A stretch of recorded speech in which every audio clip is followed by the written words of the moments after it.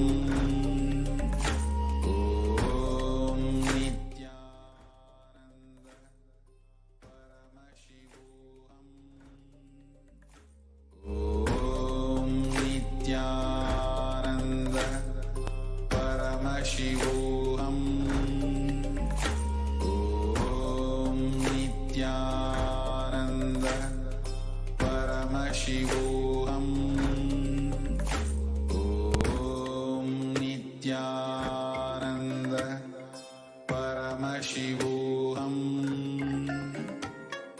Om Nithyananda Paramashivoham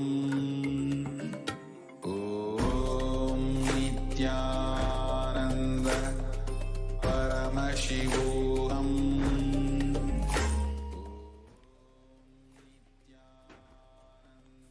Nithyanam everybody, welcome back. So now it's time that we enter into the next session, which is going to be the power manifestation. I hope that each and every one of us had a beautiful time with the Nithyananda Yoga, where each of us manifested the 308 yoga asanas, where we get the entirety of the space of Paramashivoham physically in our body, where we experience Paramashiva physically in our body. So now let's enter into the power manifestation. We're going to be having 21 minutes of power manifestation. So the first round of power manifestation, we're going to be beginning with the power of third eye.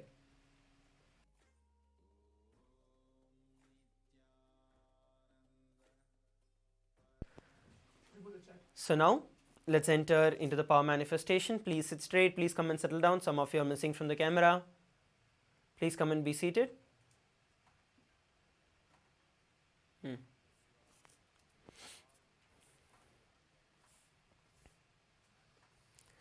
Please come and be seated. Let's begin.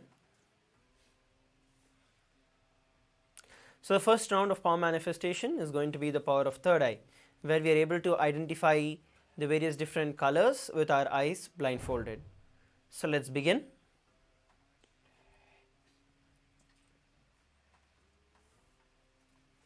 Please get yourself a pen and a paper. Please get yourself your eye bands and come and be seated.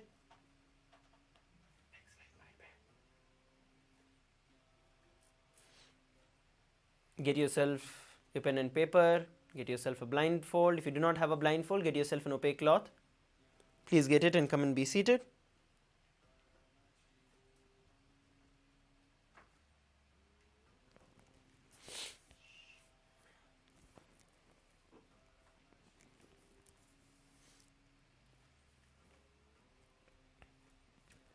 Yes, let's now enter into the power manifestation. We're going to be looking at the scriptural reference for this power of third eye. Paramashiva reveals about this power in the Vijnana Bhairava Tantra, Sutra 34, Dharana 11. Kapalantarmano nisya tishtanmilita lochanaha kramena manaso dadyat lakshaye laksha uttamam. So this is the Shastra Pramana, the scriptural reference for this power of third eye, where Paramashiva himself reveals how this science of third eye reading can be manifested. So now let's enter into the power manifestation. Please get ready. We're going to be identifying the colors. I request every one of you to please put on your blindfolds. Please put on your blindfolds and be seated.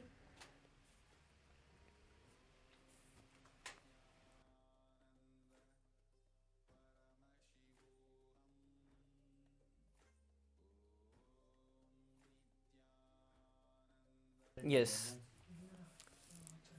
Please put on your blindfold.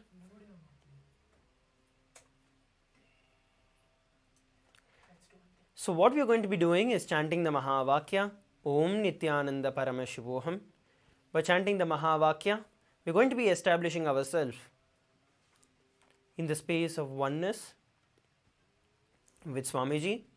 And from that space, we are going to ask Swamiji to show us whatever is being revealed in the third eye. And you're going to pen down whatever Swamiji revealed in just a few moments. So please sit straight, close your eyes, let's begin.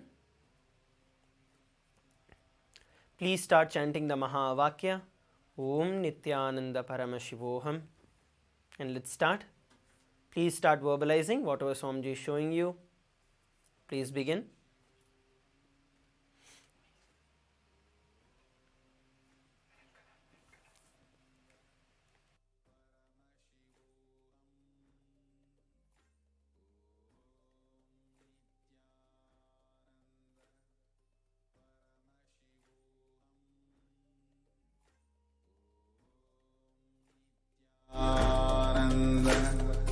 Paramashivoham Om Nithyananda Paramashivoham Om Nithyananda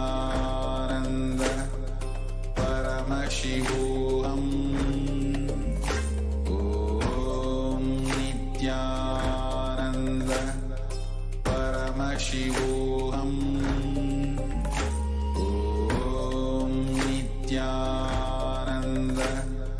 Paramashivoham Om Nithyananda Paramashivoham Om Nithyananda Paramashivoham Om Nithyananda Paramashivoham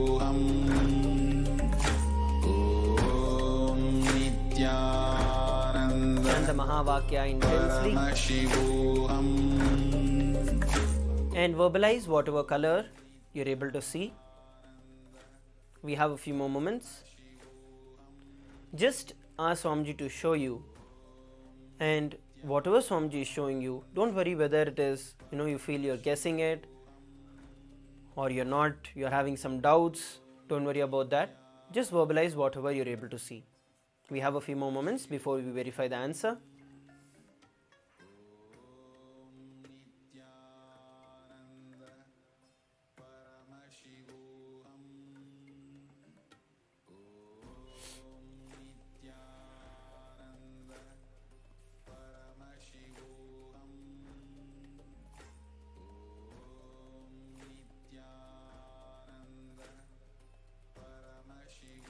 Now, all of you can relax. Please relax and slowly open your eyes. All of you can slowly open your eyes.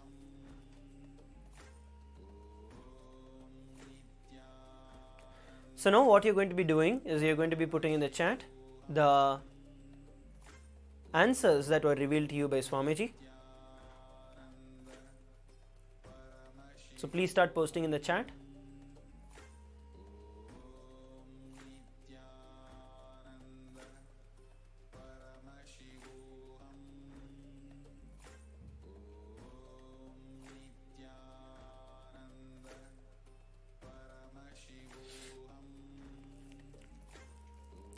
Then start posting. Please start posting. It can be multiple different things that Swamiji showed you. You do not have to restrict yourself to just one or two things. Whatever Swamiji showed you, just pen down as it is and post it. We're going to be verifying the answer in just a few moments from now.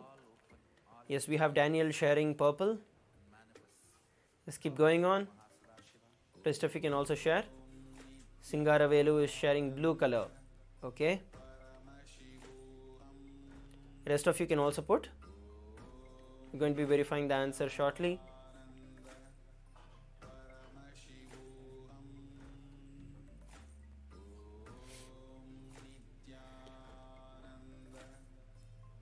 So now let's enter, let's look at the answer. So the color that was projected for all of us was the color red. So this is the color that was projected for all of us with the widget. So this is the color red. So if you got the answers right, great. If you did not get it right, even then do not worry about it. The more we manifest the power, the more we are able to play with it, the more we start manifesting it the right way. It's more like identifying that sweet spot where we are able to click and identify, okay, this is where this power manifestation happening, and this is like the doubts that I have, this is the mind. So the more and more you are able to manifest, the more and more you play around with this power, that is when you are able to manifest these Shaktis. So the color red was projected. If you got it right, wonderful. If not, let's now move to the next session, the next round of power manifestation. So now we are going to be projecting two different colors. So two different colors are going to be projected. So in this previous round we had one color. In the next round we are going to be having two different colors that are going to be projected for all of us on the screen. So I request all of you to sit straight once again, put on your blindfolds. You're going to start chanting the Mahavakya, Om Nithyananda Paramashivoham, and ask Swamiji to show you whatever is being projected on the screen, and start verbalizing as many as you're able to see. Do not restrict yourself. Let's begin.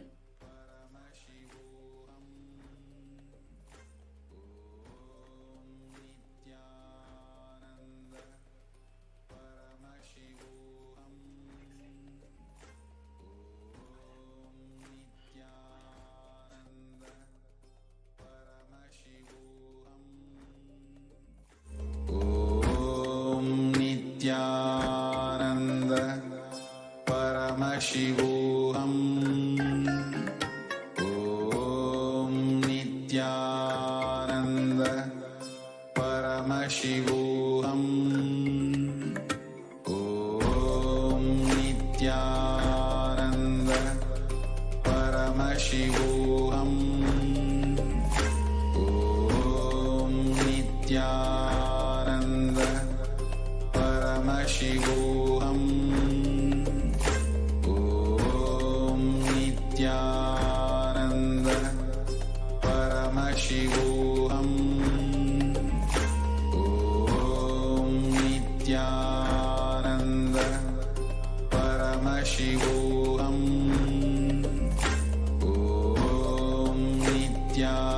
Nithyananda Paramashivoham. Om Nithyananda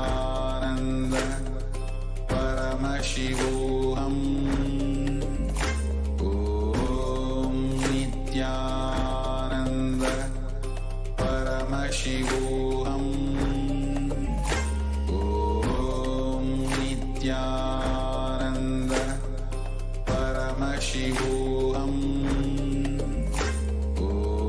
Om Nithyananda Paramashivoham. Om Nithyananda Paramashivoham. Om Nithyananda Paramashivoham. Om Nithyananda Paramashivoham. Om Nithyananda Paramashivoham. Om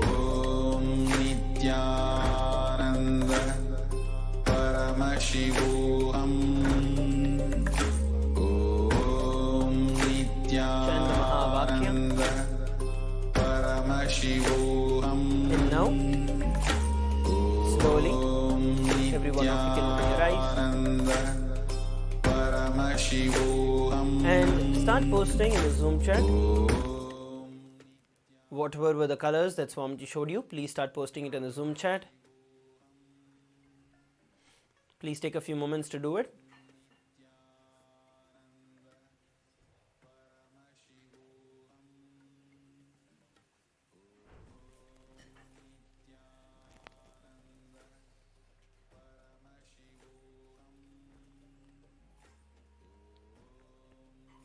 Please post whatever were the colors that were shown, or if you saw some other word, if you saw anything, any object, or even if you just saw darkness, just post it.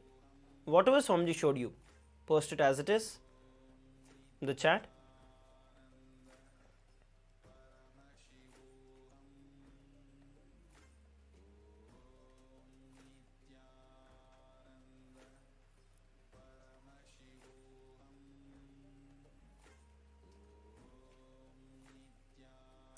In just a few moments, we are going to be looking at the answer. So please take a few moments to post it. Daniel is sharing that he saw the word blue. Okay.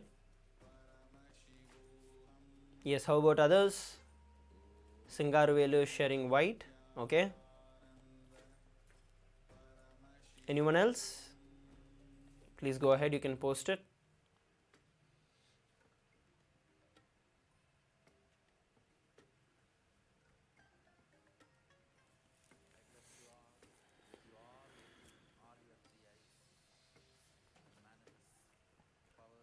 The key behind this science of power manifestation itself is where you are able to chant the Mahavakya and how much you are able to establish yourself in the space of oneness with Swamiji.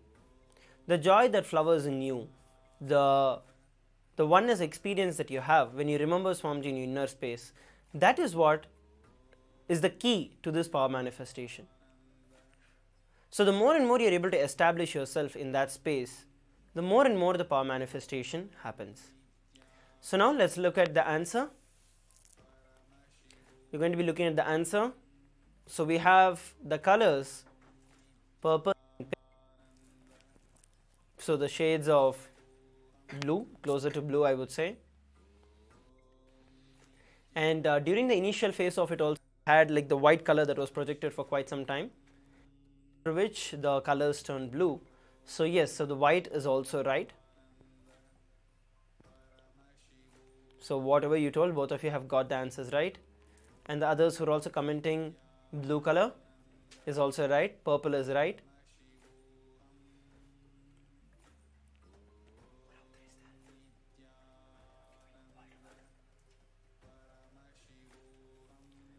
Yes. So now please take a few moments, go ahead, share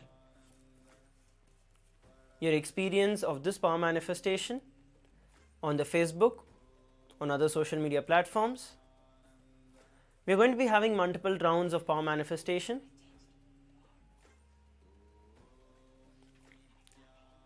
We are going to be having multiple rounds of power manifestation throughout the entire day. So now, please go ahead, share your experiences on the social media.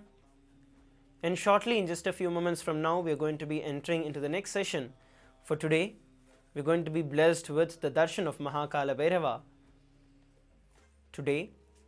So we are going to be preparing ourselves throughout the entire day with the sacred truths, the secrets of death, of immortality, and the deeper science of life itself. So let us prepare ourselves to enter into that. Please take a few moments to share it, after which we are going to be entering into the next session.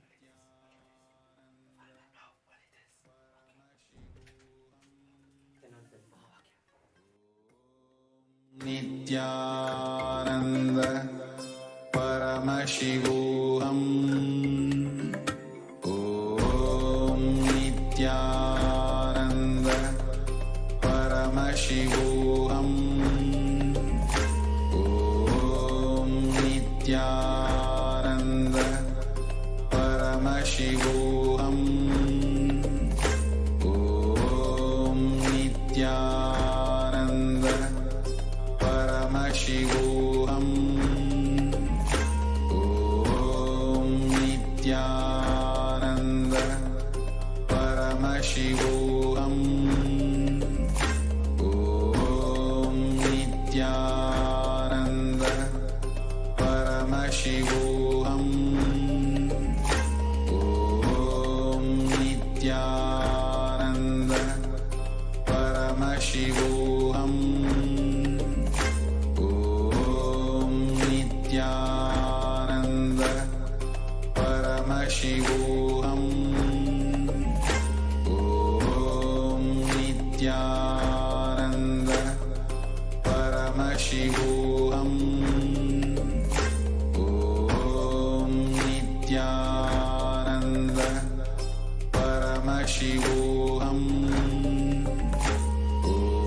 Om Nithyananda Paramashivoham Om Nithyananda Paramashivoham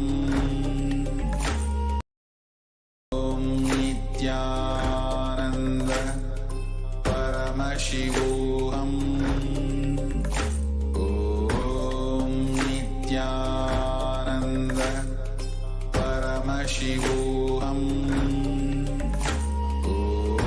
Om Nithyananda Paramashivoham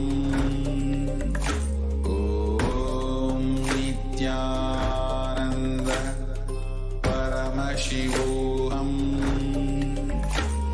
Om Nithyananda Paramashivoham Om Nithyananda Paramashivoham Om Nithyananda Paramashivoham Om Nithyananda Paramashivoham Om Nithyananda Paramashivoham Om Nithyananda Paramashivoham Om Nithyananda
अतीतं गगनसदृशं तत्त्वमस्याधिलक्ष्यम् एकं नित्यं विमलमचलं सर्वदी साक्षिभूतं भावातीतं त्रिगुणरहितं सद्गुरुं तं Namami. Nithyanandam, everyone. We welcome all the participants and every one of you here today for this very, very special day today. Today we're all having Bhagwan Kala Bhairava Murti as the deity, and we welcome every one of you for day 4 of Paramashivoham program. How are you all doing? Nithyanandam, Ma Donna, Ma Sandy, Ma Zanga, Ma Shangshui. Nithyanandam, there are so many of you, Ma Apple Low, and Ma Eleanor Mayer, Ma Nui Wong, Andreas, Ma Andreas, Nu Wong, Ma Devika Rani, Nithyanandam, Ma Hedi Shlak. Okay, welcome to your day 4 of Paramashivoham. We welcome all the Sarvajna Pita Kartas, all the Sarvajna Pita manifestors sitting with us in Rajasabha room. Ma Prema Tavasi, Ma Jyoti Konda, Ma Nitya Naresha, Ma Yuchen, and Ma Jnana Pradata. We welcome every one of you that are here today. I think today is the day which, no matter how many times you attend, you never get bored of it. You can never get bored of it. The science itself is like that. Nithyanandam, ma fenji wrong, ma jnana rupini. Nithyanandam, I can see you in Chitsabha, the Sarvajna Pita Karta manifestors room. Nithyanandam, ma, how are you doing? Are you enjoying the program so far? And I can also see Sarvajna Pita Yajaman, ma Nitya Kamakala Rupananda. Nithyanandam. Both of you, Ma Jnana Rupini, Ma Kamakala Rupananda, you all also can interact with us in the chat. You can ask your questions. You can share your clicks with us through the program. So if you have any doubts as well, you can ask us. All right. So today is, the subject itself is such that no matter how many times you attend, you will never get bored of it. And especially if you are attending here for the first time, this is going to be a life-changing process for you. And today we all are going to be experiencing the conscious death process, where you come face to face with death. I know the word, especially if you have not done any programs and you're totally new, the word itself would frighten you, right? I mean, almost all of us have been through this phase. Literally, this word, death itself, frightens us. Today, Swamiji is going to be taking us all out of that fear, the fear of death that we carry inside us. And Swamiji is going to be guiding all of us, helping all of us to come out of that fear. Not just fear of losing your body, but also the fear of losing your loved one. Now, what would this in turn make you as? It'll make you so powerful, so loving, so compassionate, and make you come out of your fears, phobias. All the fears that we have, all are rooted in this one fear, the fear of death. Whether it is the fear of losing your body, fear of an accident, fear of losing your identity, at the core of all of this, the fears and phobias are rooted in this one fear, the fear of death. And today, Swamiji is going to be helping all of us to come out of that fear. Not just this, we're also going to be learning about the space of Kala Bhairavoham, the space of Maha Kala Bhairava, the most ferocious and the most compassionate form of Paramashiva. I know it sounds very paradoxical. We're going to be learning about why he is the most compassionate and the most ferocious form. And we are also going to be learning the secret of how to manifest that space of Kala Bhairavoham. I am Maha Kala Bhairava through each one of us. And we are also going to be awakening the power of Akashic reading in us. What is Akashic reading?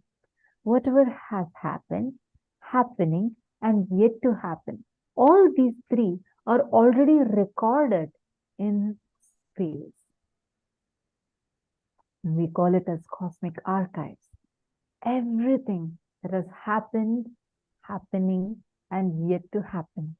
All these are recorded in the cosmic archives. The key to which is held by Bhagavan Maha Kala Bhairava. And Swamiji, as an avatar, can transmit that Shakti to each of us and already successfully There are many initiated Akashic readers who have been able to access these files. I mean, only with the view access though, not with the edit access, because the edit access is only with the avatar. And we are going to learn about this Akashic reading and awaken that power within us. And we're also going to awaken the ability to handle large information. That is why the very first session is about Maharloka, where the Akashic records, the cosmic archives are stored, and we get the ability to access these Akashic records, the key to your future. And we are also going to be learning and understanding what is this Maharloka all about, and how can you reach Maharloka? What does it mean to handle large information? Ready? Shall we all delve into this subject now? And today's subject is going to be one of the most mystical, mysterious aspects. So it's very important that we all understood, and it's very important that we all understand and we all prepare ourselves for it. So get ready. Today is going to be an amazing day for all of you. So I'd like to just tell that just get ready to have a blast. Yes, and all the participants that are here, see, especially if you have your parents and your older relatives, please bring them, because this is the most important way or the best way anyone can prepare themselves for living their life. So I request every one of you, all the participants, to please reach out and make sure you're inviting all your friends and family members as well. Ankul Kumar Singh, Ben Saunders. Can I request everyone to come on camera, please? Vimal Raj, Piotr Vajda, Amritapananda, Nithyanandam. Where's my Alexia? I don't see my Alexia. Nithyanandam, Sandeepaya, very nice to see you here. And you have a very beautiful setup. And I think, Sandeepaya, you have got your parents or you have got your relatives as well here. Actually, this is the best decision that you have made for your day today. Because Ma and Aya, for both of your relatives as well, today's day, if you understand that there's a very, very beautiful verse Swamiji tells, and I love this a lot. Swamiji tells, if you don't know about death, every moment of your life, you are dying. If you know death, even through death, you are living. Hinduism has had the science of going beyond death. Hinduism has always had the science of how death is just like changing the body. Swamiji beautifully tells, whether Krishna declares, Nainam Chindanti Shastrani, Nainam Dahati Pavakaha, or whether Swamiji is saying that you changing your bodies is just like change of clothes. It is exactly the same. And Hindus, we have had this science. And the one thing that is so sure for all the beings is death. But everyone gets surprised when the death actually happens. That's why in Bhagavad Gita, Bhagavan says, Ascharyavat pashyati kaschidenam, Ascharyavat vadati tataiva chanyaha, Ascharyavat chainam anya shrunoti, Shrutva penam vedana chaiva kaschit. Meaning, some people share about it in great wonder. Some people hear about it with great wonder. Some people get shocked about it. And there's a lot of concepts we go on hearing about it. How much ever you try grasping, it is this one thing logically you can never grasp. Because you need to go through it consciously. And for that very purpose, today we all are learning about this conscious death process. Ready? Shall we enter into the first session of our day? I have one request to all of you. I request every one of you to please interact with us. Ask your questions. Feel free to post your doubts, because this subject needs to be understood thoroughly. All right? If you want to invite anyone to be here with you today, because this is the best gift you can give to them.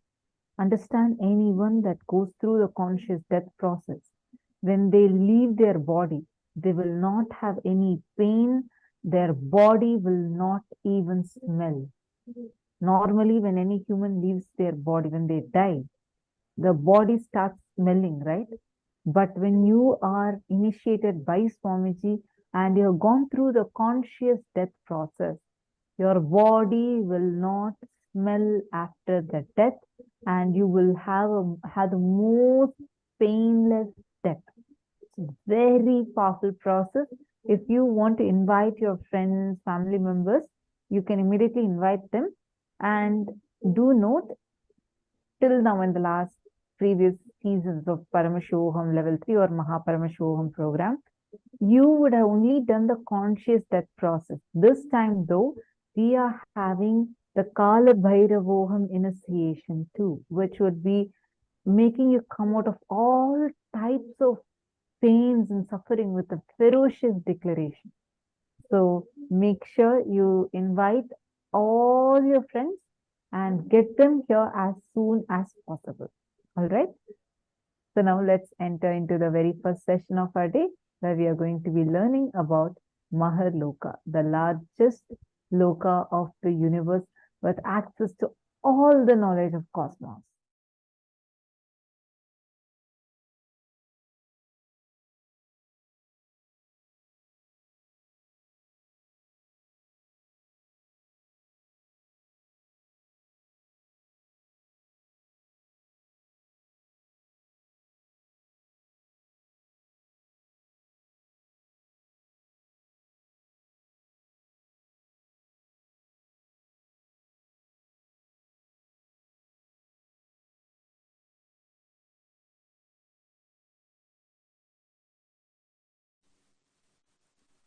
Suvarloka is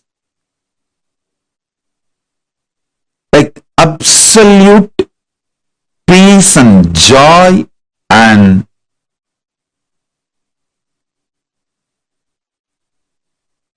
all upgraded life than planet Earth.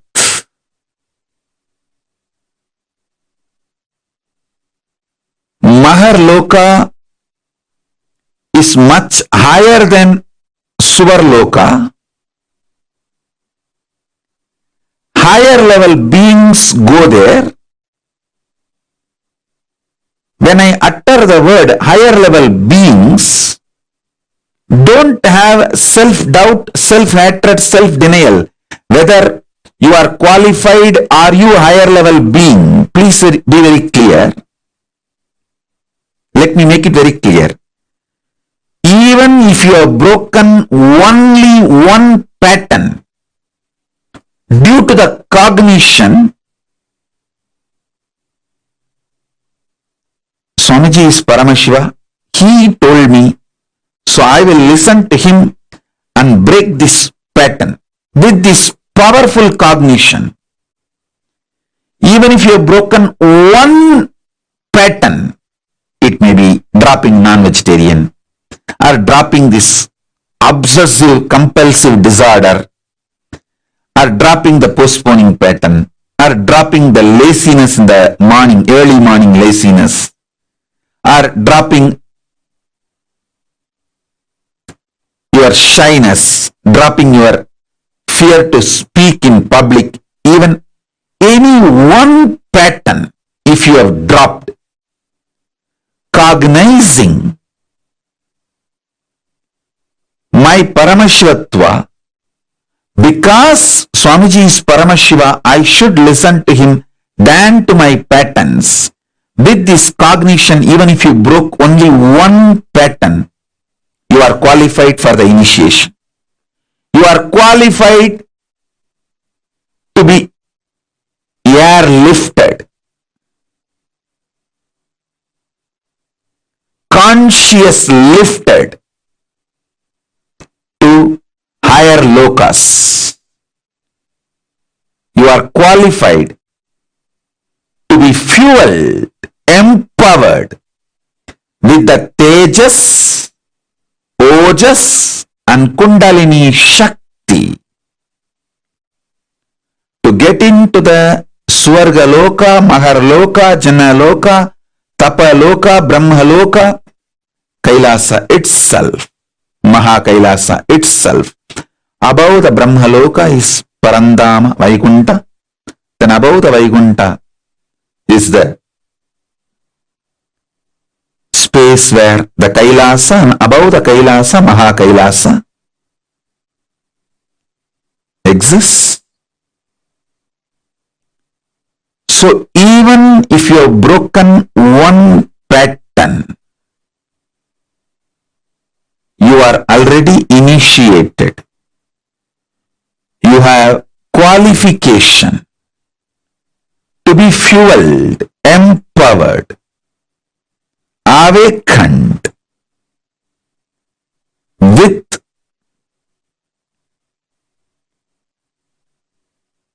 Tejas, Ojas, Kundalini, Shakti, entanglement, Shaktipada, Shaktinipada, initiation, and conscious lifted. Don't worry. Drop the self-doubt, self-hatred, self-denial.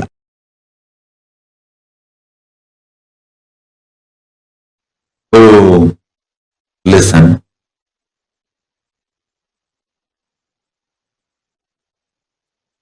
I'll tell you one small incident happened.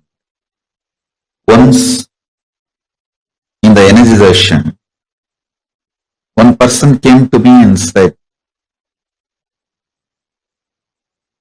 Swamiji, give me my past life memory. He wanted to know what he was in the past life and the past life memory.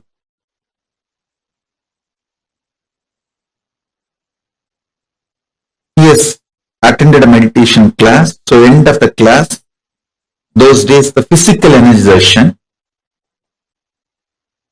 So it was a physical hug. He asked me, he wants to know his past life and he wants me to reveal his past life memories to him. I just asked him, today you did completion. He actually attended a program, so he was going through the completion session. He was just crying, pouring during the completion. I asked him, why were you crying? He said, all my memories from the young age, they were so heavy on me. I am not able to handle it. I laughed at him. He was maybe 40-year-old person, roughly 40. I told, just your 40 years of memory you are not able to handle. If I give you the past life memory, how will you handle? Don't you see you will go mad? He said, yes, Swamiji. And he just left saying, yes, yes, I don't want past life memory and all, you are right. And he left. I want all of you to know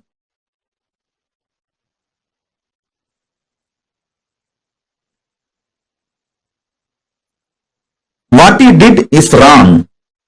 Listen carefully. When he asked me, he wants to know about his past life, he was not wrong. But when I told him, will you be able to handle that memory? And he gave up, is wrong.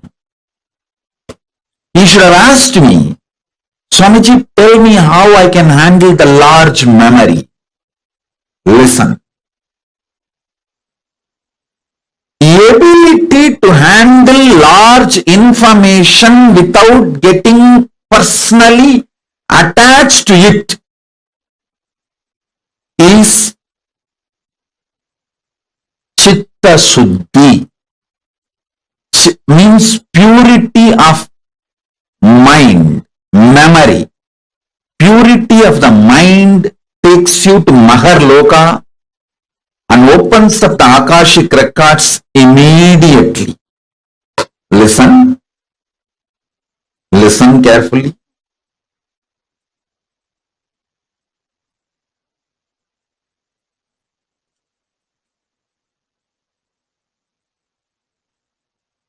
not teaching you any self-development shit. No, I don't believe in that.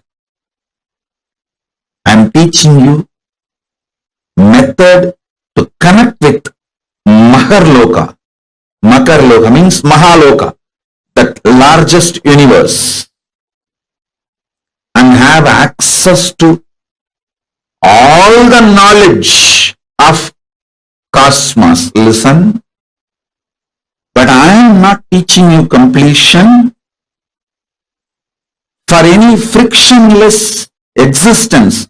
I am teaching you completion to connect with Mahaloka, Maharloka.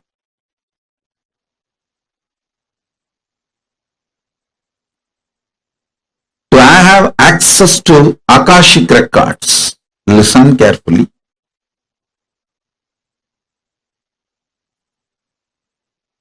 Understand?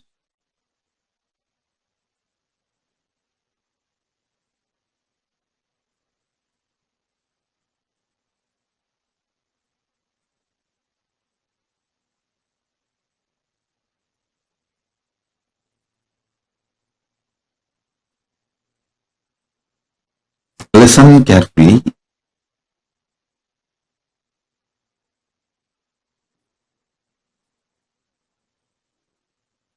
Handling large amount of material information without personal attachment to the information is Chitta Suddhi. So much of abuse and attack goes on me, but I never get hurt by any of those words uttered.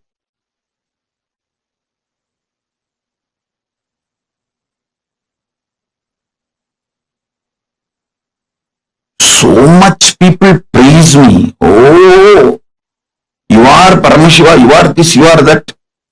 I never get attached or get elated by the words they utter. I simply see how each person can be helped from the level they are. Understand? How each person can be helped. My mission is very clear. Make your vision for life clear. Do not allow cheap people's strong words, good or bad. Listen carefully. Cheap people's strong words, whether good words towards you or bad words towards you, do not give respect for it. From right person, even if it's a good word or bad word, give complete attention to it.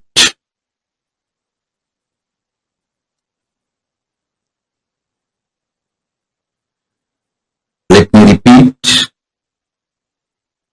Ability to handle large memory. This comes by non-agitated, non-violent, non-reactionary, Paramashanta inner space. Listen carefully.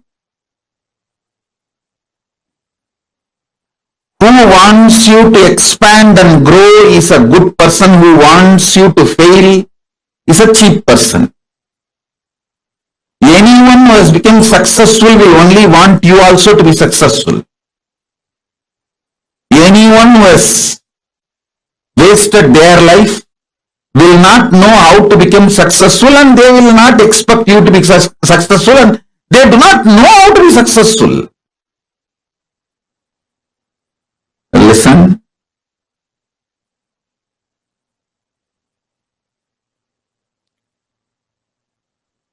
More and more peace inside you, more and more past memories will be awakened. More and more peace inside you, more and more Akashic records will be opened. More and more peace inside you, more and more Maharloka will open. All of you take only one decision.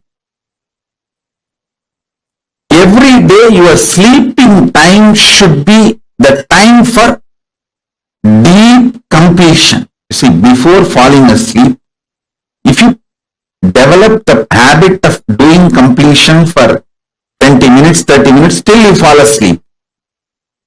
Even if you are tossing on the bed, just practice completion, do completion.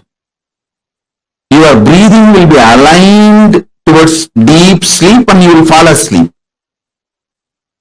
If you do completion and fall asleep, the peace inside you will become like a, how the ice becomes intense spatika.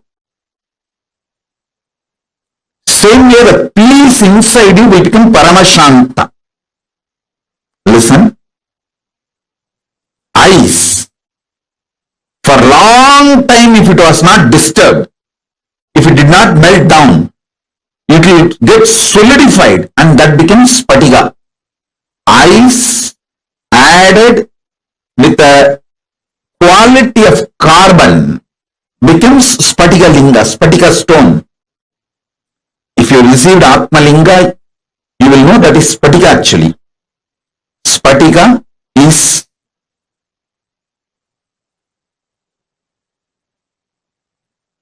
mix of ice and carbon. The right proportion of ice and carbon is spatika. Listen. Ice getting solidified becomes spatika. The peace getting solidified will become Paramashanta.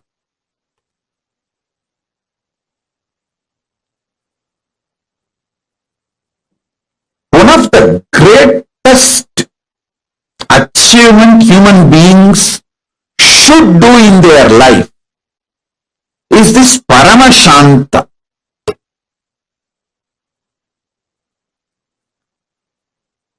Nothing in this world can be equated to Paramashanta.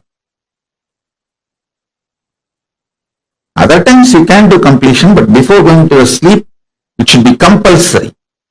So that the peace gets solidified inside you, like it becomes a rock of peace on which you can stand forever. Your being becomes like a spatika linga.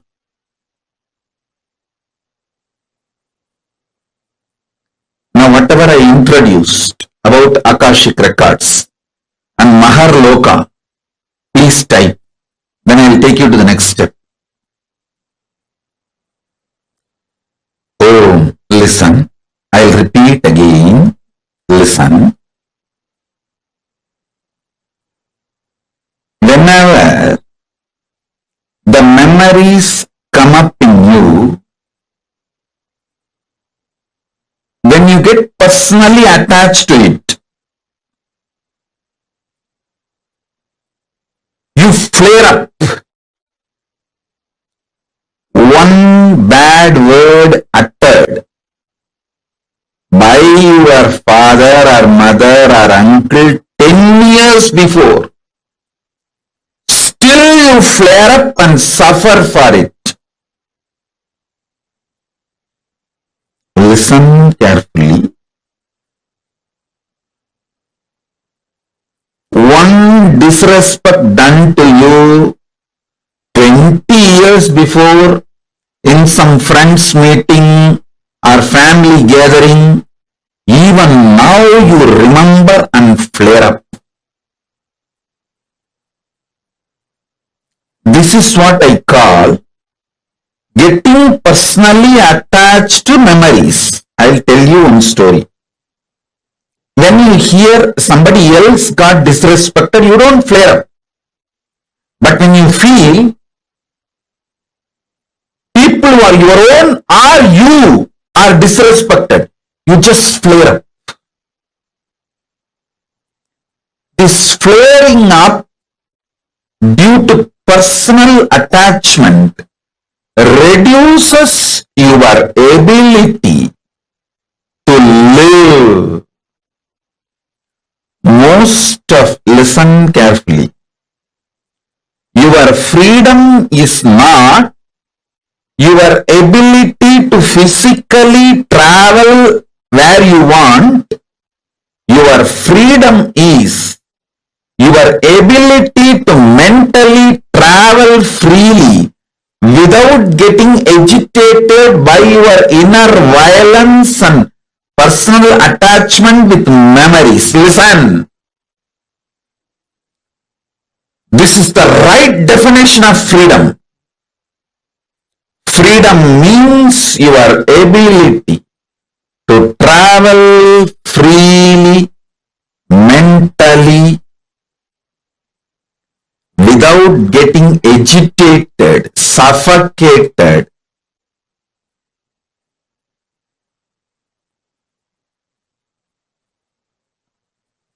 through the personal attachment with your memories.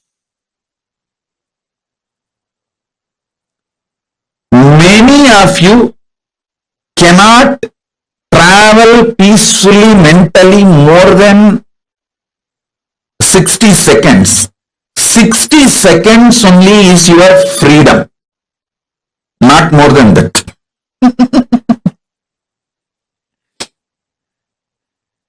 How many of you are understanding what I am saying? 60 seconds is your maximum freedom. Actually, the freedom should not be calculated in the length, but it should be calculated in the time. Freedom should not be calculated in meter, kilometer, unit. It should be calculated in the second, millisecond, minute unit.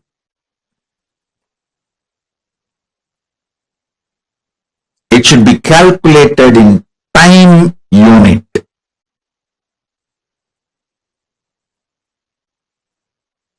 How many of you understand this?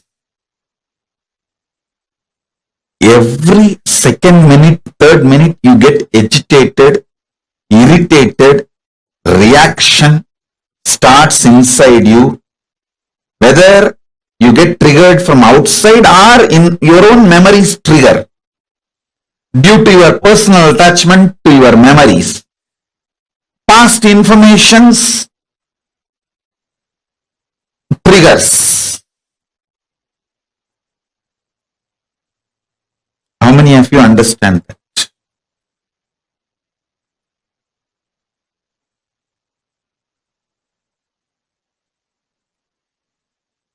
Now,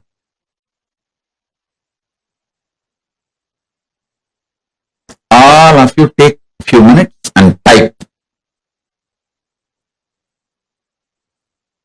what I explained now. Your freedom should be measured on time, not on meter. It is not your ability to move around. It should not be measured by the ability to move around, number of meters, kilometers, all that. Your ability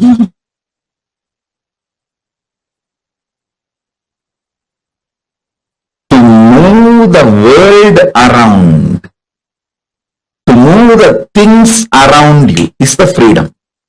I don't move even out of the room I am staying, but I move the whole world.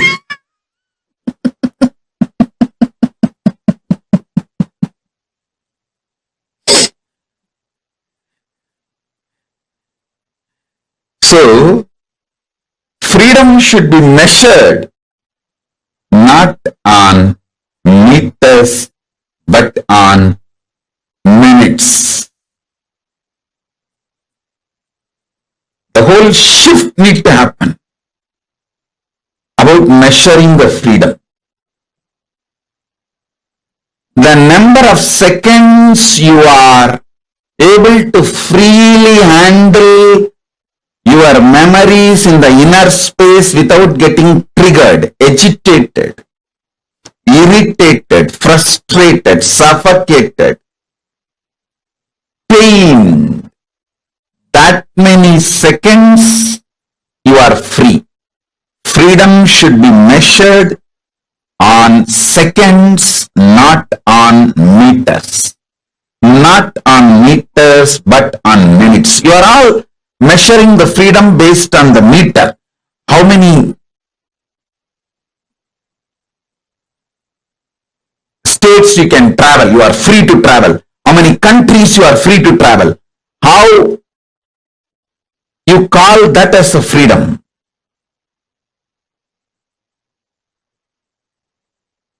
Actually, the real freedom is ability to freely handle all the memories without getting agitated, angry, triggered, powerless, pained, frustrated.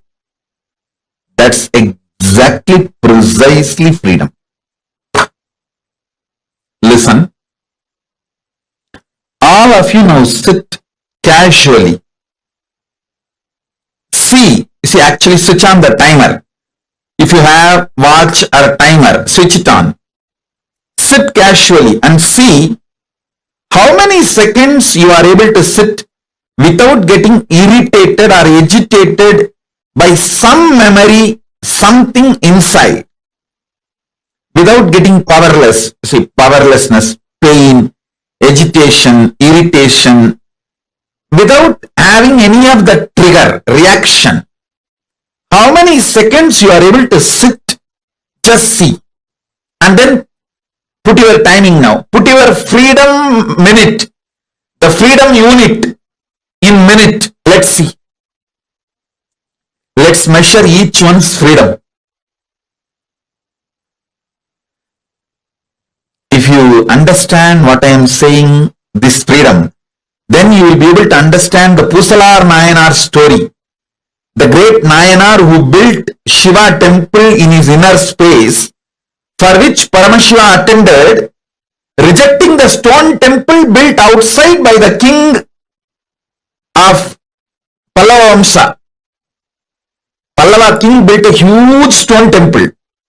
Shiva told, your Kumbhabhishekam, you postpone it because I have to attend the Pusalar's Kumbhabhishekam, who built temple in his inner space. If you understand this concept of freedom based on minute and Pusalar Nayanar story, you will be able to understand very well why Paramashiva decided to go to Pusalar Nayanar's inner temple.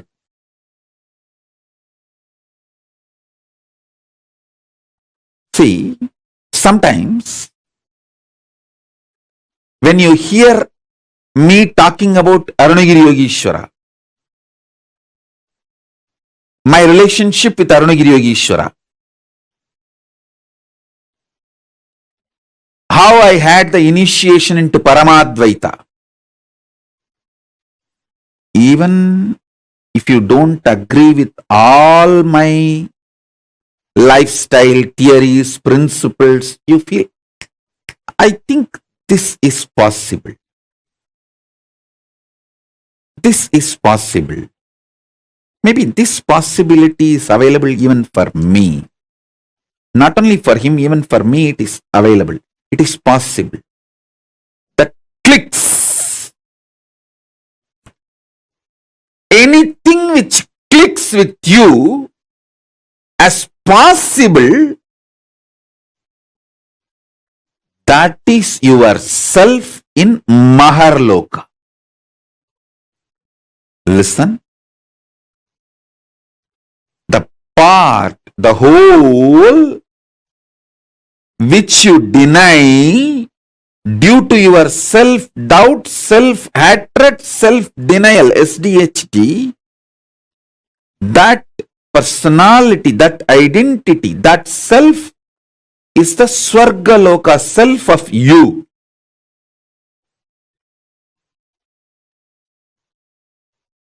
When I describe my higher possibilities,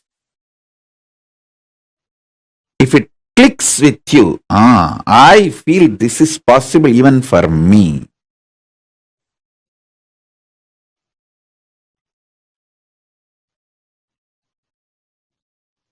When I narrate about Arunagiri Yogeshwara or my death experience in Varanasi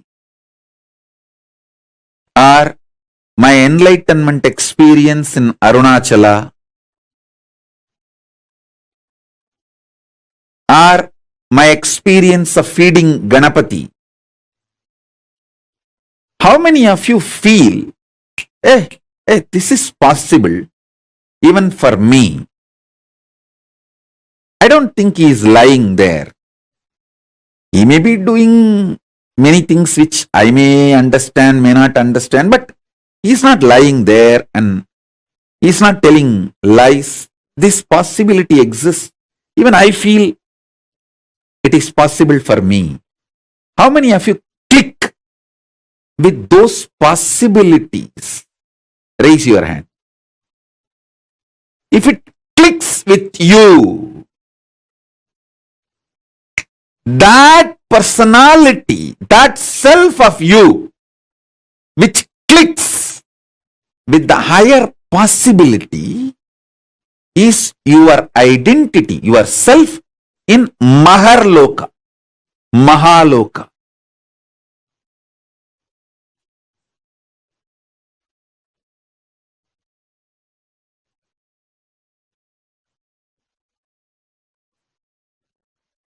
When you decide ferociously with a super determinism,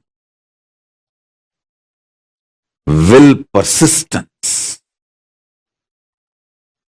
to face your highest possibility which is clicking with you. You manifest yourself, you face yourself spontaneously in Maharloka. I tell you, when I heard the story of Nambiyandar Nambi feeding Ganapati, I had the glimpse of my possibility of same. And I ferociously decided to face my possibility and manifested Maharloka here by facing my identity, myself in the Maharloka, and fed Ganapati ate. Ganapati ate from Nithyananda of Maharloka, not from Nithyananda of Bhuloka as you think. Finally, all 14 Loka Nithyananda merged into this Nithyananda as Paramashiva. But when Ganapati was eating, he was eating from the Nithyananda of Maharloka. Nithyananda, address, Makarloka, Maharloka.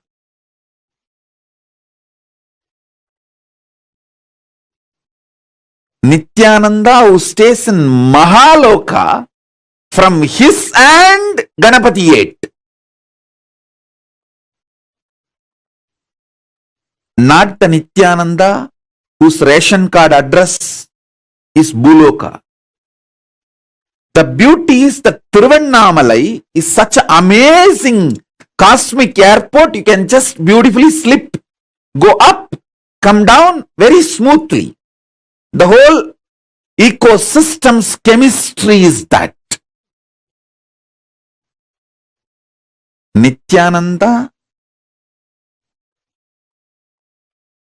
staying camped at Mahaloka fed Mahaganapati. So understand that.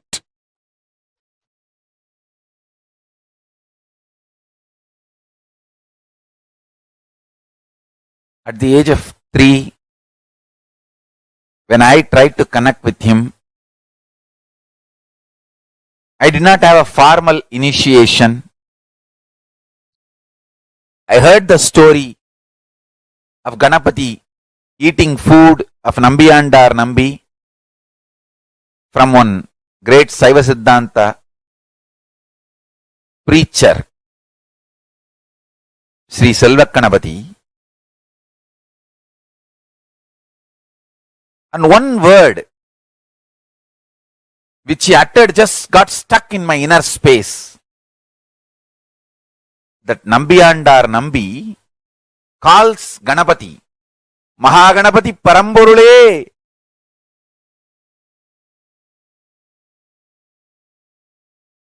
வந்து என் பூஜையை ஏற்று உண்ணமாட்டாயா? That calling, the way Selvaganapati described, he is such an amazing teacher and preacher. The way he described, Mahaganapati Paramburule, that word just stuck in my heart. I came home and started doing the same.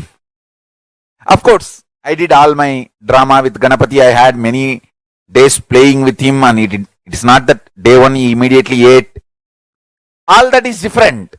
All that I have described detailed 3-4 times in earlier satsangs. Please watch those satsangs to know the whole story.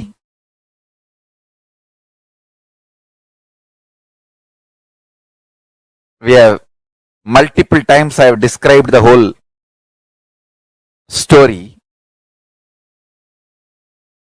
One thing I did with all my sincerity, I called Mahaganapati Paramburule.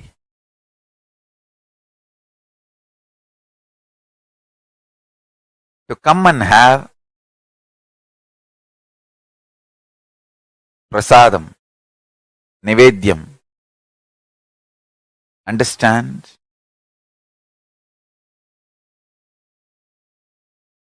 As I described in the earlier satsangs, when he ate, not only he gave me the Savigalpa Samadhi experience, he gave me such powerful experience of Nityatva. He opened the doors of Nityatva for me.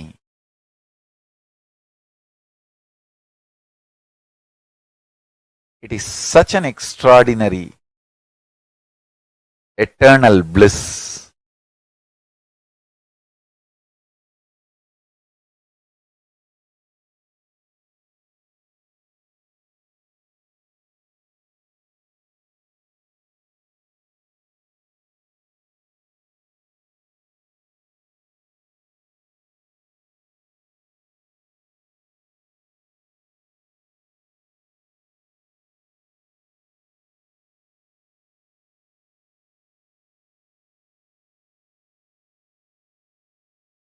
Listen.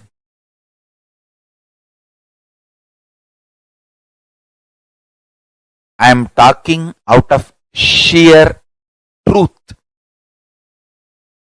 simple truth and power of truth.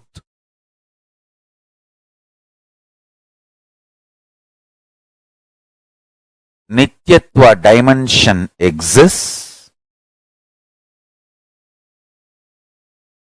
Mahaganapati will open the dimension for all of us.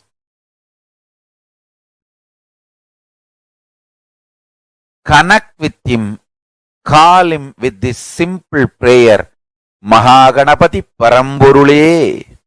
It means that, O Ganapati, the ultimate existence, ultimate source. Paramburule means the ultimate existence.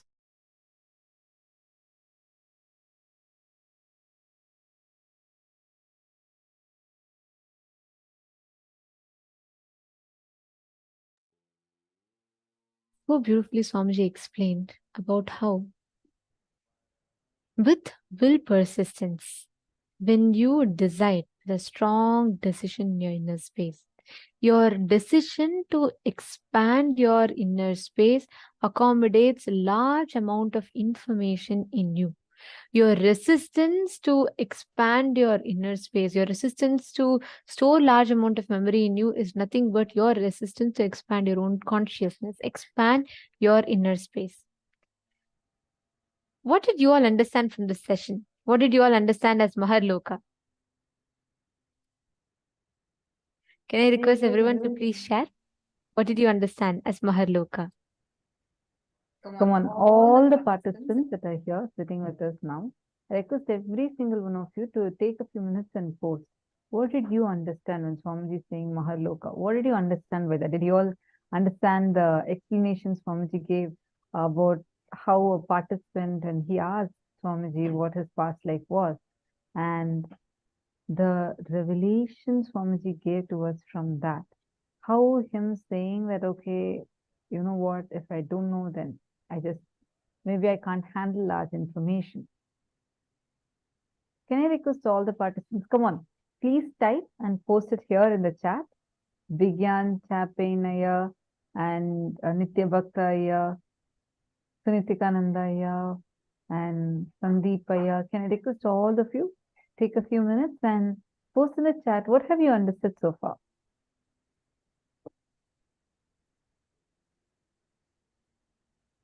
Please post it in the chat.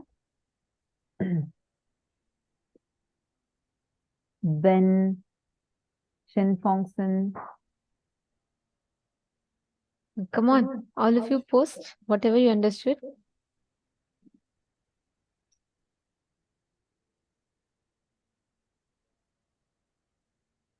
Please type what you have understood so far and post it here in the chat.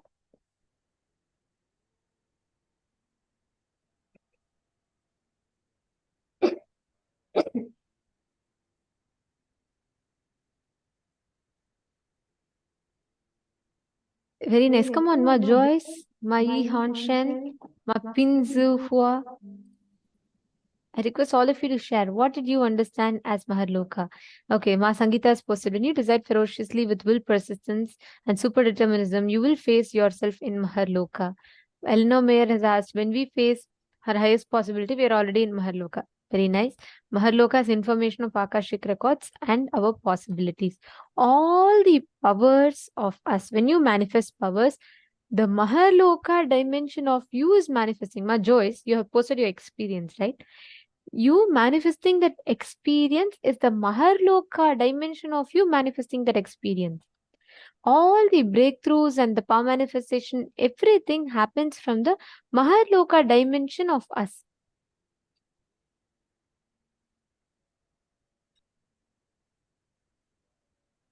So you have to raise in completion to get there. That's right, Masunya Rao. Swamiji told, right, when you bring that tremendous completion and unclutching in you, your ability to digest large amount of information happens. Just when you decide with will, persistence, and determinism that yes, I am not going to give up, I'm not going to struggle with handling large amount of information.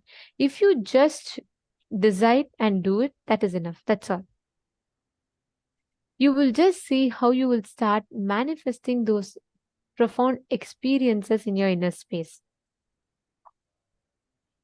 Okay, so now let us understand what is this Maharloka and how you can live, cognize, internalize this truth and apply it in your daily life.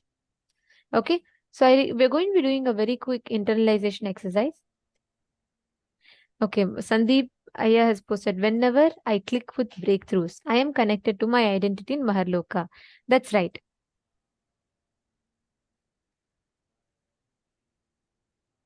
Begin Champagne has posted, in Maharloka, you are free from STHD. That's right.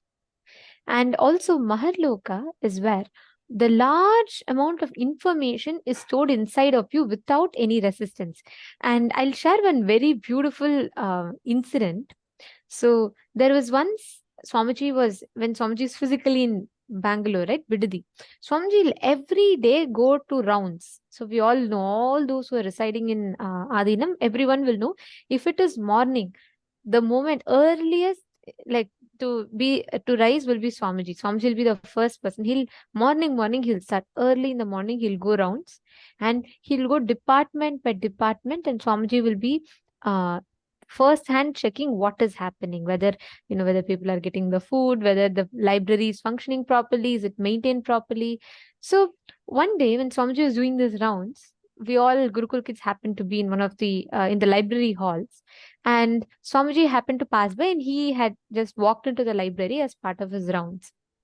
And naturally, when Swamiji sees Gurukul kids, he will always spend time with kids, right? So Swamiji came and sat down with us, and Swamiji was talking to all of us, and he was revealing something. It was a very fun conversation. And in between, Swamiji had called the librarian, and Swamiji said, "Can you get this book?" Swamiji mentioned a particular book, and Swamiji said, "It talks about this subject. Can you get this book?" So these libraries will have like these rows of shelves with books, orange color shelves with complete books in it fully on both sides. So the librarian said, "Yes, Swamiji, I'll look for it and get it." Okay, he goes to look for it. 10 minutes passes, 15 minutes pass by, 20, 30 minutes. It's almost an hour, and still this librarian and a team of sannyasis have not returned. It's not just the librarian, along with him, a group of sannyasis went. And Swamiji is like, he's talking to us, and he keeps asking in between, is the book there? Is the book there? And then they're like, yes, Swamiji, we're almost getting it. Then Swamiji is finally, what is the problem? Then they said, Swamiji, I don't know where that book is. And that book is not there. Then Swamiji just laughed, and Swamiji said, is this all the problem? Then the librarian was like, Swamiji, I know thoroughly the whole library. I am here the full day. I'm not able to find it. Then he even started having a doubt if that book even exists. And He even started having the question. He started saying that maybe the book does not even exist here in the library at all.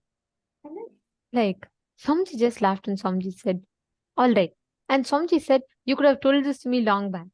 And Swamiji said, go to row number this, shelf number, I forgot, shelf number something. And Swamiji said, in this shelf, in the third book, there's a brown color cover with this font. This is the title written. In that, go to page number, let's say 236, fifth paragraph. This exact thing is there. You will not believe. 1 hour of finding of a huge group of sannyasis could not find. The moment Swamiji told, the librarian had to just walk up to that place, go open that shelf, pull up that book, open the page number, and exactly it was there. Swamiji taught us a very, very beautiful lesson through that.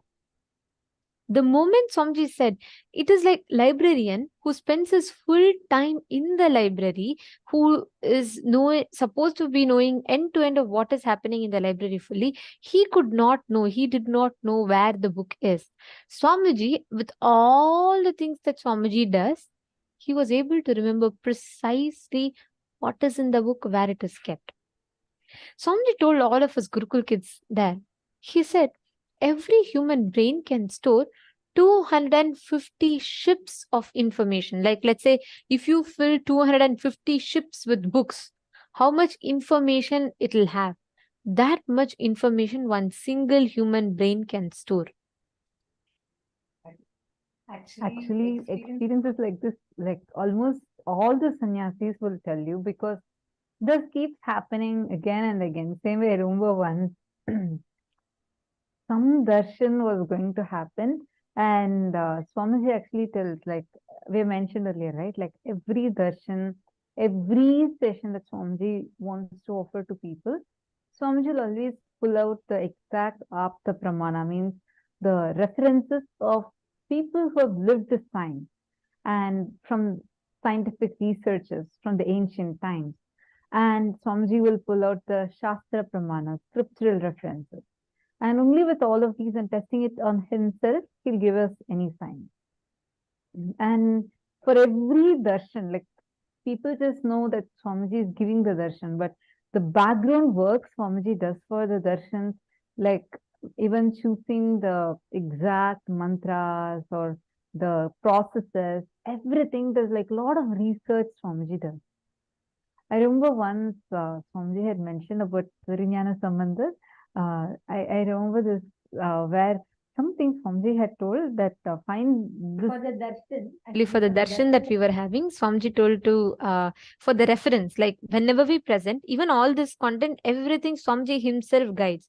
So for that one thing, I still remember it was for Sundareshwara Paramashiva Sahitya Samadhi Darshan, and Swamiji told how Tirunya Sambandar Paramash, it is part of the 64 Leelas, like how we have 64 forms of Paramashiva. There's a set of Leelas, the 64 Leelas of Paramashiva.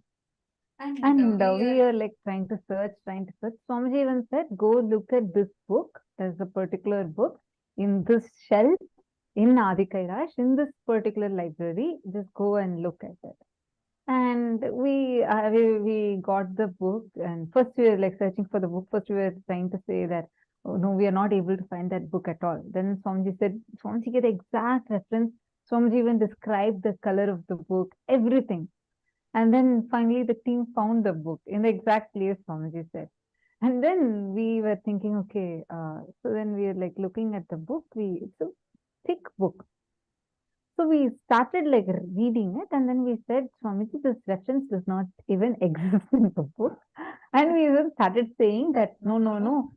We even started having doubts in the history. So we started saying, no, this time period is different. So this time period is different. So probably this is not even part of the 64. And it was really the whole thing and our great logic. See, Swamiji tells something.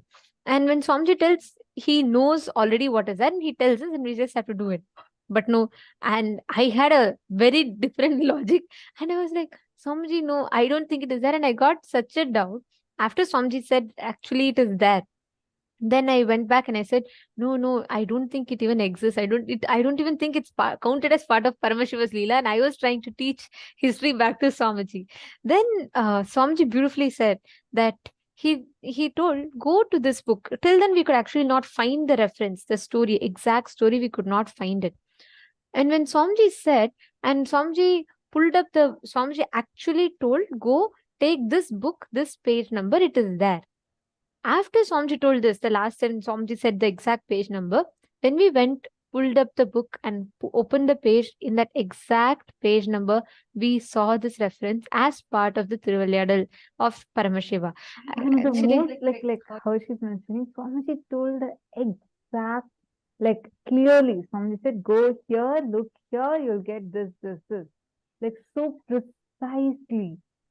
And Swamiji said, like, just look at this particular page number, it will be called with this title. And how many years before this book came? It was many years before, and Swamiji had not even looked at that book after that. Swamiji, when with all the other things in the books came, Swamiji just picked up the book and Swamiji glanced through it. That's it. And Swamiji remembered up to the page number, up to even the title of the chapter, and said, this is what it is called as. It was like, wow. See, we keep seeing this dimension of Swamiji so many times. Even same thing with Tiruvannamalai.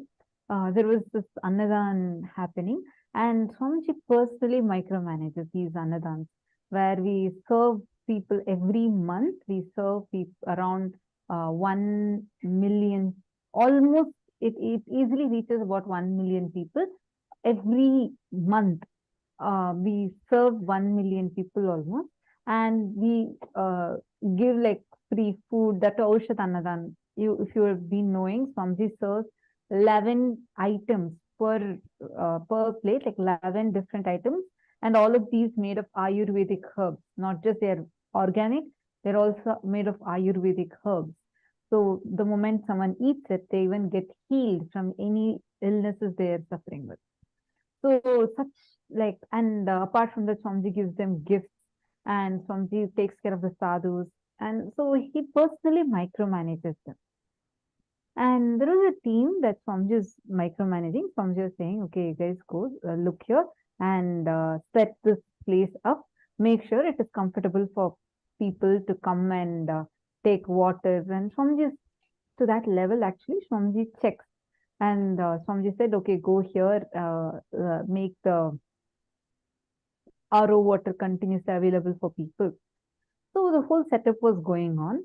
And the administrator of that place who lives there, who has been there for last so many years, and he was telling Swamiji, only these many doors are there. I think it was 3 or 4. He told only these many doors are there, and I'm so sure the door that Swamiji is telling does not even exist.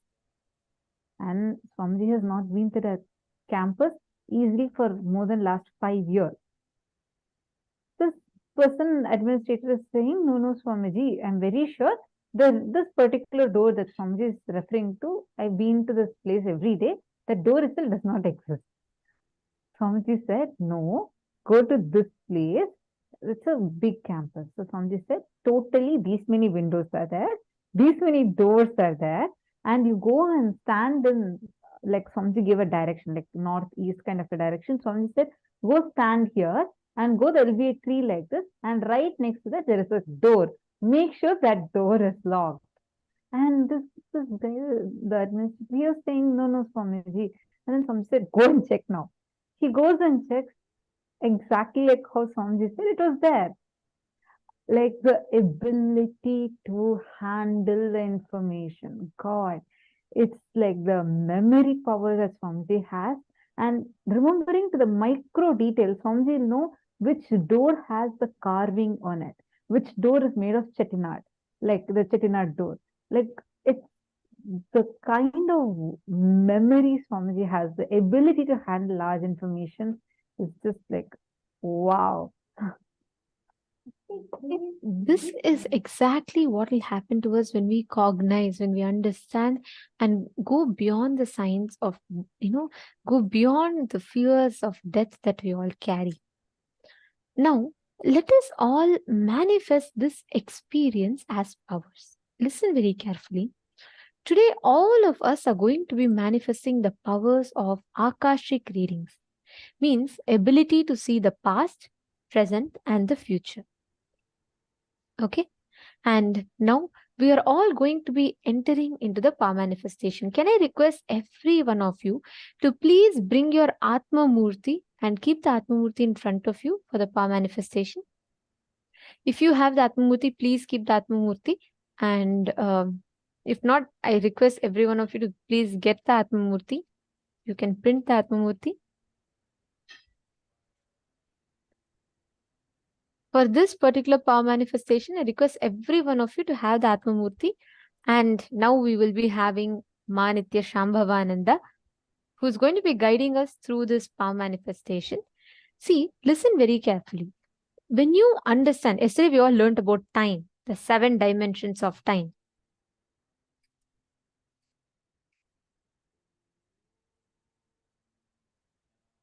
And now we are going to be manifesting, today we are going to be manifesting the Akashic readings, your ability to go beyond the time and your ability to manifest the answers, anything pertaining to the past, present or future. See, if you understand this Maharloka correctly, you will understand the science, exactly how this works. You all can see here.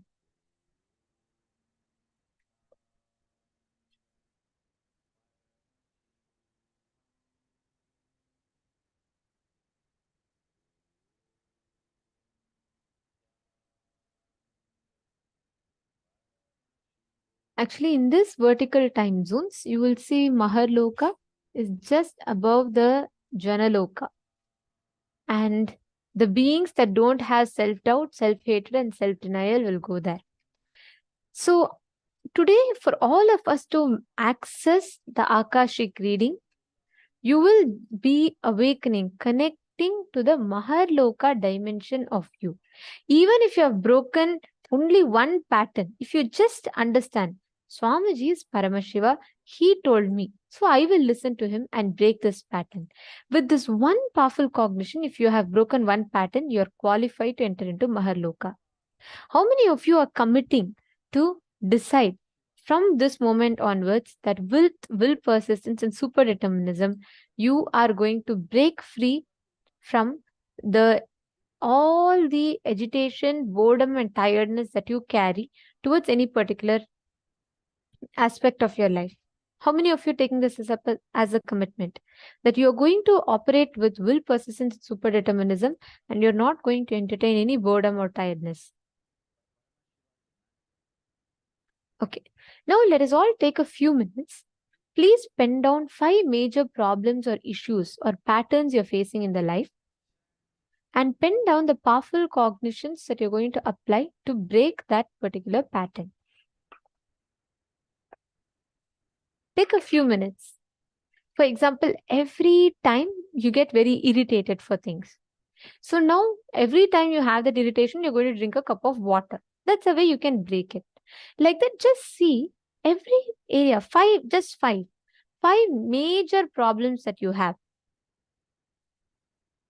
And just write down the solutions, what you're going to apply for it. Take a few minutes, and right after this, we'll be entering the power manifestation.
Yes.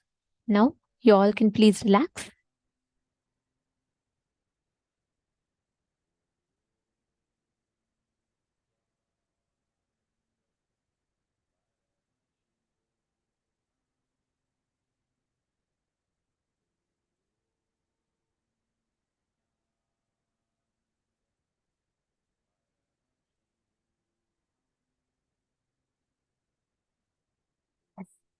Now all of us are going to be entering into the next session.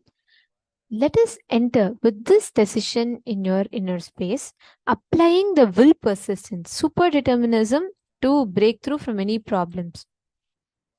We are going to be entering into the power manifestation session. Today, all of us are going to be manifesting the power of Akashic readings.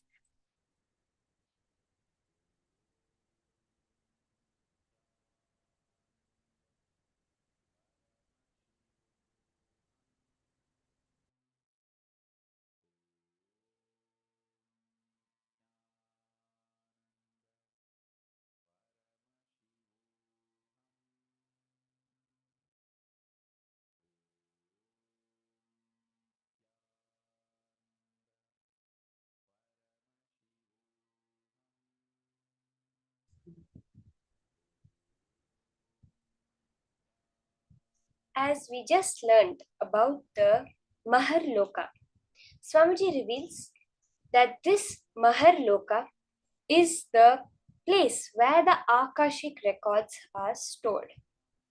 This Maharloka is where the whole cosmic archives is stored. Like they said, that unlimited information, where all the past, present, and future happenings are recorded in this Maharloka. Through the power of Akashic readings, we are only doing one thing, accessing that Maharloka dimension.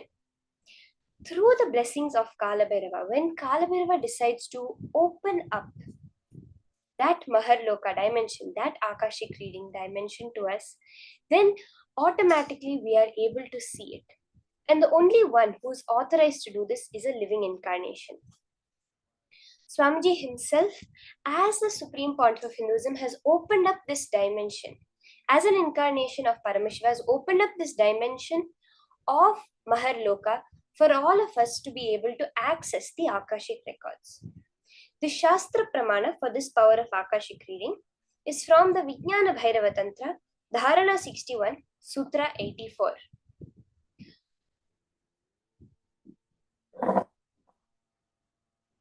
आकाशं विमलं पश्यन् कृत्वा दृष्टिं निरन्तरां स्तब्धात्मा तत्क्षणात् देवी भैरवं वपुराप्नुयात्.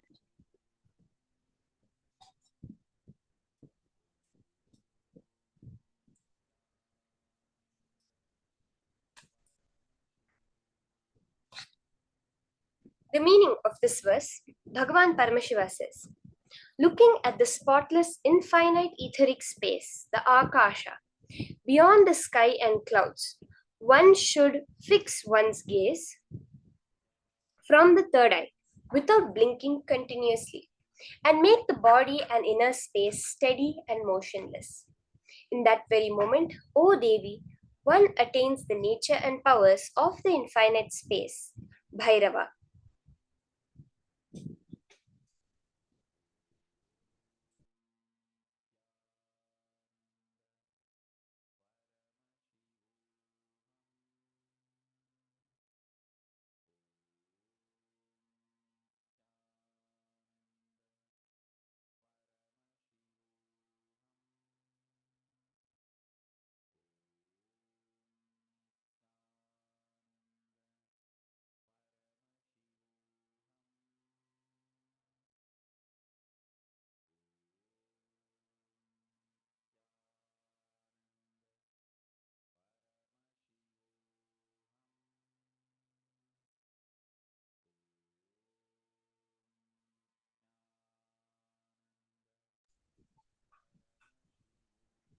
Very clearly,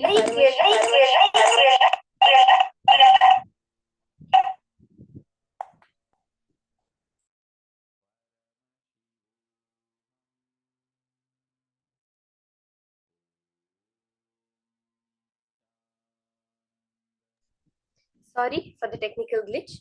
Very clearly, Paramashiva is giving us the signs.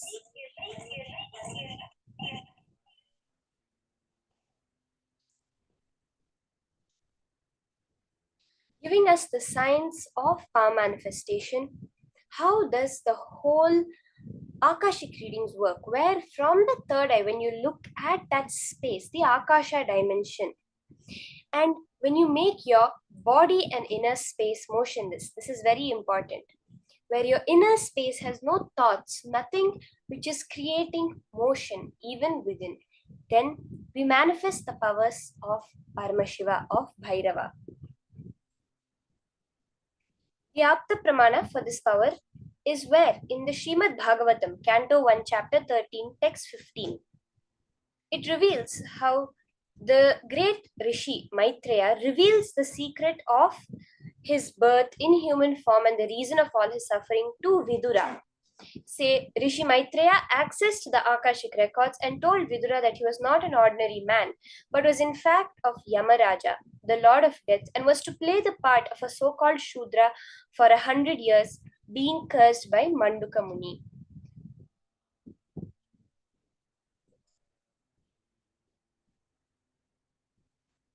The Atma Pramana for this power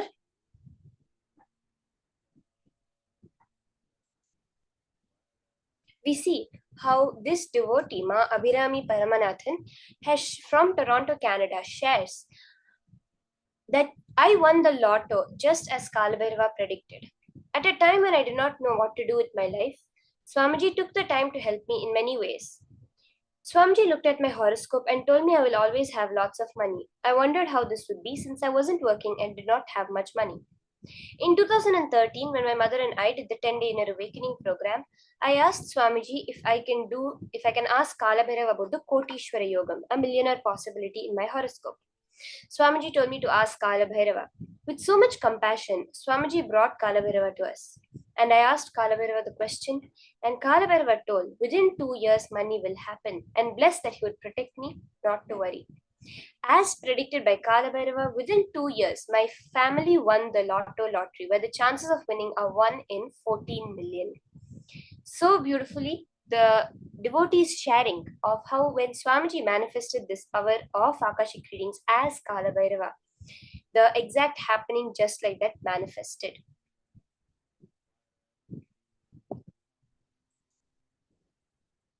Now, the first round of the power of Akashic readings, we're going to start with identifying the details about an object. We're going to be starting with connecting to a partner. Let's all start with connecting to a partner. We have to understand this power of Akashic readings very clearly. During this power of Akashic readings, it's a much, much higher level power than all the other powers we would have done until now. Akashic reading power is directly accessing the Akashic records. So when you're doing this power, you're going to keep a Atma Murti, a photograph of Swamiji in front of you. Can I request all the participants to start? Keep an Atma Murti in front of you. A image, a form of Swamiji. On this Atma Murti, you're going to be reading the Akashic records. Very clearly, you're going to see the colors, the images, the words, letters appear in golden letters on the Atma Murti. This is the Akashic records, where on the Atma Murti, very clearly in golden lines, in golden letters, you will see the answer. This will not be the same as all other power manifestation where you see it in just your inner space.